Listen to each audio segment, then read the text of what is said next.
1991년 12월 세계에서 가장 거대한 나라 중 하나였던 소련이 무너졌습니다. 지도에서 하나의 초강대국이 사라지고 그 자리에는 여러 독립국가가 등장했습니다. 그중 하나가 우크라이나였습니다. 그런데 독립한 우크라이나 땅에는 놀라운 유산이 남아 있었습니다. 핵무기였습니다. 그것도 몇 발 정도가 아니었습니다. 수많은 핵탄두와 대륙간 탄도미사일, 그리고 전략 폭격기까지. 당시 우크라이나 영토에 남겨진 핵전력은 규모만 놓고 보면 미국과 러시아 다음 수준으로 평가될 정도였습니다. 세계 3위급 핵전력. 그런데 더욱 놀라운 일이 벌어집니다. 우크라이나는 이 핵무기들을 끝까지 보유하는 길을 선택하지 않았습니다. 결국 핵탄두를 포기하고 비핵 국가의 길을 선택합니다. 그리고 약 30년 뒤 우크라이나는 러시아의 전면 침공을 받게 됩니다. 여기서 전 세계 사람들이 하나의 질문을 던지기 시작했습니다. 만약 우크라이나가 핵무기를 포기하지 않았다면 러시아는 과연 침공할 수 있었을까? 그리고 더 근본적인 질문이 남습니다. 세계 3위급 핵전력이 자국 영토에 있었던 우크라이나는 도대체 왜 그것을 포기했을까요? 오늘 이야기는 단순한 핵무기 이야기가 아닙니다. 한 나라의 생존, 강대국의 약속, 경제적 현실, 그리고 국제 정치의 냉혹함에 대한 이야기입니다. 1991년 8월 24일 우크라이나는 독립을 선언합니다. 그해 12월 실시된 국민투표에서는 압도적인 다수가 독립을 지지했습니다. 이제 우크라이나는 모스크바의 지배를 받는 소련의 한 공화국이 아니라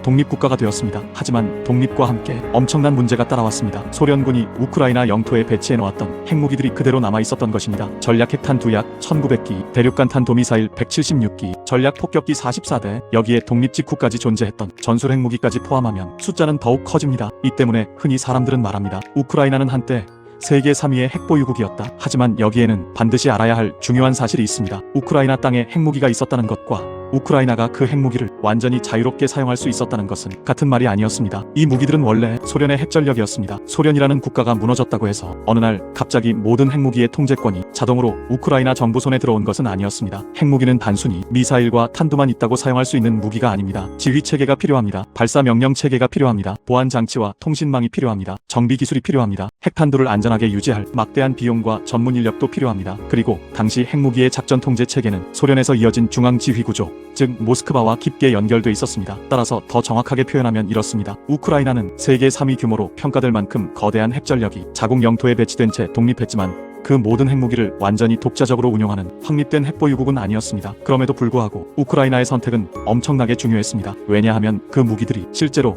우크라이나 영토에 존재했기 때문입니다. 미사일 기지도 있었습니다. 폭격기도 있었습니다. 핵탄두도 있었습니다. 그리고 우크라이나에는 소련 시절부터 이어진 강력한 군수산업과 미사일 관련 기술 기반도 있었습니다. 즉 문제는 단순하지 않았습니다. 남의 핵무기니까 그냥 돌려주면 되는 것 아닌가? 그렇게 간단한 상황이 아니었습니다. 그렇다면 우크라이나는 왜 핵무기를 포기했을까요? 첫 번째 이유는 경제였습니다. 1991년 독립 직후 우크라이나 경제는 매우 어려운 상황에 놓였습니다. 소련이라는 거대한 경제체제가 붕괴하면서 생산과 유통망이 흔들렸고 물가는 치솟았으며 국가 재정은 불안했습니다. 그런 상황에서 수천기 규모의 핵전력과 관련 시설을 유지한다는 것은 엄청난 부담이었습니다. 핵무기는 창고에 넣어두면 끝나는 무기가 아닙니다. 지속적인 관리가 필요합니다. 미사일도 정비해야 합니다. 핵탄두도 안전하게 관리해야 합니다. 지휘 통제 체계도 유지해야 합니다. 전문 인력도 필요합니다. 보안 시설도 필요합니다. 그리고 시간이 지나면 부품과 시스템도 교체해야 합니다. 새롭게 독립한 우크라이나가 이 모든 체계를 독자적으로 유지하고 재구축하려면 막대한 돈과 시간이 필요했습니다. 당시 우크라이나에게는 그 비용이 너무 무거웠습니다. 두 번째 이유는 국제사회의 압력이었습니다. 당시 미국이 가장 두려워했던 것은 소련 붕괴 이후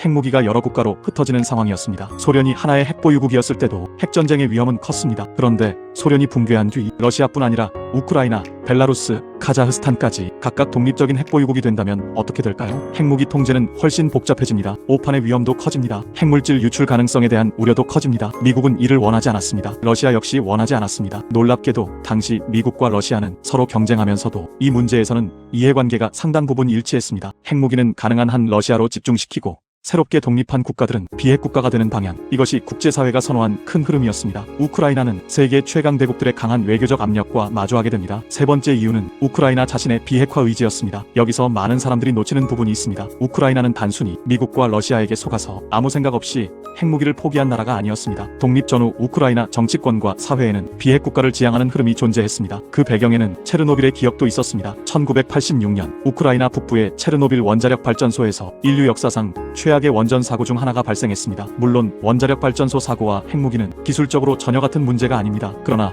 우크라이나 사회에 남은 방사능과 핵 위험에 대한 기억은 매우 강했습니다. 수많은 사람들이 삶의 터전을 잃었고 광범위한 지역이 오염됐으며 소련 정부의 은폐와 늑장 대응에 대한 분노도 컸습니다. 이런 역사적 경험 속에서 비핵화는 당시 일부 우크라이나인들에게 도덕적이고 정치적인 선택으로 받아들여졌습니다. 하지만 우크라이나도 핵무기를 아무 조건 없이 내놓으려 한 것은 아니었습니다. 우크라이나 지도자들은 알고 있었습니다. 핵무기를 포기하는 순간 국가의 가장 강력한 전략적 자산 하나를 잃게 된다는 사실을 말입니다. 그래서 우크라이나는 요구합니다. 우리가 핵을 포기한다면 우리의 안전은 누가 보장할 것인가? 이 질문이 오늘 이야기의 가장 중요한 장면으로 이어집니다. 1994년 12월 5일 헝가리 부다페스트, 우크라이나, 러시아, 미국, 영국의 지도자들이 중요한 문서에 서명합니다. 바로 부다페스트 안전보장 각서입니다. 우크라이나는 핵 확산 금지 조약, 즉 NPT의 비핵 보유국으로 가입하는 길을 선택합니다. 그 대가로 러시아와 미국, 영국은 우크라이나와 관련해 중요한 약속을 확인합니다. 우크라이나의 독립과 주권, 그리고 당시 존재하던 국경을 존중한다. 우크라이나를 상대로 무력 위협이나 무력 사용을 삼간다. 경제적 압박을 통해 우크라이나의 주권적 선택을 강요하지 않는다. 핵무기 사용과 관련한 특정 상황에서는 유엔 안전보장이사회 차원의 조치를 추구한다. 그리고 문제가 발생하면 서로 협의한다. 문서만 보면 우크라이나는 중요한 선택을 한 것처럼 보였습니다. 핵무기를 포기한다. 대신 국제사회에서 주권과 국경에 대한 안전보장을 받는다. 서방과 관계를 개선한다. 경제적 지원을 얻는다. 핵탄 두속,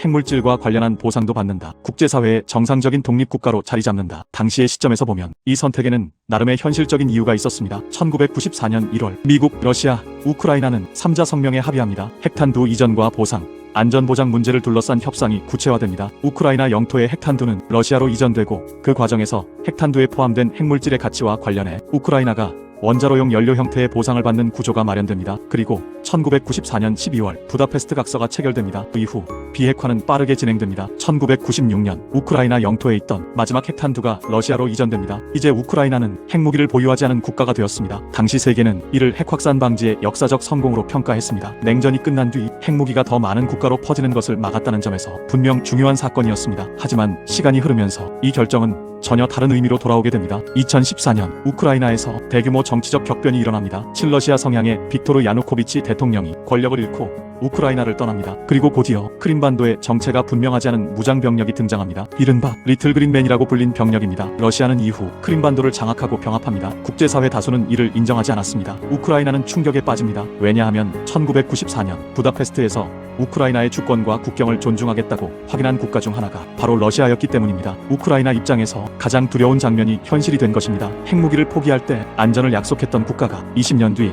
자신의 영토를 장악한 것입니다. 그리고 2022년 2월 24일 러시아는 우크라이나에 대한 전면 침공을 시작합니다. 수도 키이우 방향으로 군대가 진격하고 우크라이나 여러 지역에 미사일 공격이 이어집니다. 유럽에서 제2차 세계대전 이후 가장 심각한 전쟁 중 하나가 시작됩니다. 그 순간 1994년의 선택이 다시 세계의 주목을 받습니다. 사람들은 묻기 시작했습니다. 우크라이나가 핵무기를 포기하지 않았다면 러시아가 과연 침공했을까? 이 질문은 매우 강력합니다. 하지만 역사적으로는 신중하게 접근해야 합니다. 왜냐하면 우리는 일어나지 않은 역사를 증명할 수 없기 때문입니다. 우크라이나가 핵무기를 유지했다면 러시아가 침공하지 못했을 것이라고 단정할 수는 없습니다. 반대로 핵무기가 아무런 억제 효과도 없었을 것이라고 단정할 수도 없습니다. 더 중요한 문제는 우크라이나가 당시 실제로 독립적인 핵전력을 유지할 수 있었느냐는 것입니다. 기존의 소련식 지휘 통제 체계에서 벗어나 독자적인 핵무기 체계를 구축하려면 엄청난 기술과 비용, 시간과 정치적 결단이 필요했을 것입니다. 미국과 유럽의 강한 반발도 예상됐습니다. 러시아의 압박은 더욱 거세졌을 가능성이 큽니다. 경제 제재와 외교적 고립 가능성도 있었습니다. 즉 그냥 핵무기를 가지고 있으면 됐다는 설명은 실제 역사보다 지나치게 단순합니다. 그럼에도 불구하고 우크라이나의 비핵화가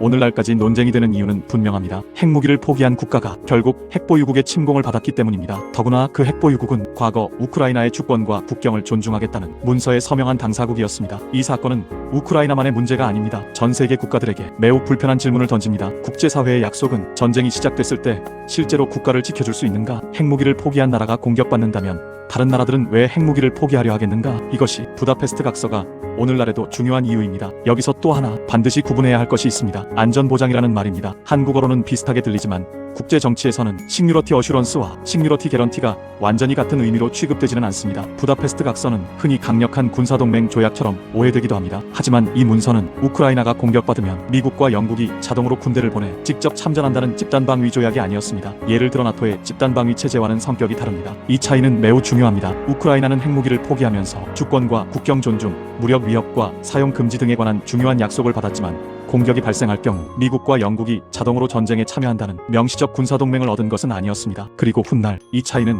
너무나 뼈아픈 현실이 됩니다. 그렇다면 우크라이나는 잘못된 선택을 한 것일까요? 오늘날의 결과만 보면 그렇게 생각하기 쉽습니다. 하지만 역사는 결과를 알고 과거를 판단하면 단순해집니다. 1990년대 초에 우크라이나 지도자들은 2022년의 미래를 알고 있지 못했습니다. 그들이 바라본 세계는 냉전이 끝난 세계였습니다. 미국과 러시아가 협력하던 시기였습니다. 유럽에서 대규모 전쟁 가능성이 점점 줄어든다고 믿던 시대였습니다. 경제 발전과 국제 협력이 군사적 대결을 대신할 것이라는 기대가 있었습니다. 그 시대의 분위기 속에서 핵무기를 포기하고 국제사회에 편입되는 선택은 완전히 비합리적인 결정만은 아니었습니다. 문제는 그들이 믿었던 국제 질서가 영원하지 않았다는 것입니다. 2014년 크림반도, 2022년 전면 침공, 이 두 사건은 1994년 부다페스트에서 만들어진 기대를 근본적으로 흔들었습니다. 특히 러시아의 행동은 우크라이나의 독립과 주권, 기존 국경을 존중하고 무력 위협이나 사용을 삼가겠다는 약속과 정면으로 충돌한다는 비판을 받았습니다. 그리고 이제 우크라이나의 핵 포기는 단순한 과거사가 아닙니다. 북한 핵 문제에도 연결됩니다. 이란 핵 문제에도 연결됩니다. 핵무기를 개발하려는 국가들에게도 연결됩니다. 핵무기를 포기하라고 요구하는 국제사회 전체에도 연결됩니다. 어떤 국가는 이렇게 질문할 수 있습니다. 핵무기를 포기한 뒤 우리의 안전은 누가 책임지는가? 문서 한 장의 약속은 탱크와 미사일을 막을 수 있는가? 강대국의 약속은 정권이 바뀌고 시대가 바뀌어도 지켜지는가? 이 질문에 국제사회는 아직 완전한 답을 내놓지 못하고 있습니다. 1991년 우크라이나 땅에는 세계 3위급 규모로 평가되는 핵전력이 남아 있었습니다. 1994년 우크라이나는 비핵 국가의 길을 선택했고